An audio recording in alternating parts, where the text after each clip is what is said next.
Hello everyone, welcome to my new mini blog. তোমরা হয়তো ভাবছো সকাল সকাল এই লাল সাদা শাড়ি পরে কেন রেডি হয়েছি। তো এই দেখো, এই মহারানীও রেডি হয়েছে। তো আমাদের কলেজে একটা স্পোর্টস ইভেন্ট ছিল, তো আমাদেরকে বলেছিল ভলেন্টিয়ারের জন্য শাড়ি পরতে, এই লাল পাড় সাদা শাড়ি। তো তারপর আমাদের কফি শপের ওখানে ওয়েট করতে বলেছিল। তো ম্যাম না আসার কারণে আমরা সবাই মিলে দাঁড়িয়েছিলাম রোদের গরমের মধ্যে। আর এই দেখো, এরাও সবাই চলে এসছে, একে একে সবাই আসছে। আর যারা ক্লাস করতে এসেছিল তারা অবাক হয়ে দেখছে, এরা এরকম কেন সেজে এসছে, স্কুলে কি ঠাকুর আসবে নাকি? মনে হচ্ছে না যে কোনো ঠাকুর আসছে। যাই হোক, তারপর আমরা ক্যাম্পাসের সাইডে চলে গেছিলাম ফটো ক্লিক করতে।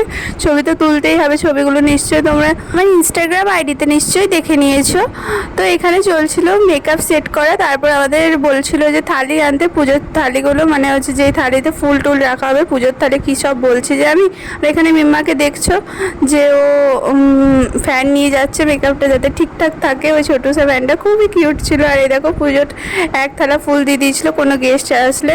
আমাদের ফুল চড়ার কাজ ছিল, অনেক রকমই কাজ ছিল। তো এখানে লাইন ওয়াইজ দাঁড় করে দিয়েছে। আর দেখো, ঢাক বাজাচ্ছে, পুরো পুজো পুজো ভাইবস। আমরা সবাই ভাবছি যে না ঠাকুর আসবে। আর এখানে আমরা বিরক্ত করে মুখ নিয়ে দাঁড়িয়ে আছি, কারণ হচ্ছে মুখে পুরোই রোদ এসে দাঁড়িয়েছিল। আর বাঁদিকে যারা ছিল সবই জুনিয়র। তো এই দেখো, ঢাক টাক বাজাচ্ছে। তারপর আমরা উপরে চলে এসেছিলাম কাজ টাজ মিটিয়ে। আমি যেই ফটো ক্লিক করছি আর সেই টাইমে ভিডিও বানাচ্ছিল। যাই হোক, আমাকে তো শান্তি করে কেউই ফটো তুলতে দেবে না। তারপর কিছু রিলস টিলস বানিয়ে, রিলসগুলো নিশ্চয়ই তোমরা ইনস্টাগ্রাম আইডিতে দেখে নিয়েছো। আর এটা ফেসবুকেও মনে হয় পোস্ট করা হয়েছে, পোস্ট করা না হলে পোস্ট করে দেবো, তোমরা দেখে নিও। তারপর এত গরমের মধ্যে রূপসার কিছু ফটো ক্লিক করে দিলাম। তারপর আমাদের দুজনকার একটু ভিডিও বানিয়ে নিচ্ছিলাম। তো তারপর আমরা বাড়ি চলে আসছিলাম। তারপর রূপসাকে শুধাচ্ছিলাম যে রূপসা, তোর এত গরমে কেমন লাগছে? যাই হোক, রূপসা তো কোনো অ্যান্সারই দিচ্ছে না, কারণ ওর বাড়ি যাওয়ার তাড়া ছিল। আর ওর মুখটা এরকম কেন দেখছো? হ্যাঁ, সবাইকার মাথায় গাজরা ছিল, ওর মাথায় ছিল না, কারণ ও গাজরাটা কিনেছিল কিন্তু ও খুঁজে পাচ্ছিল না যে কোথায় রেখেছে না রেখেছে।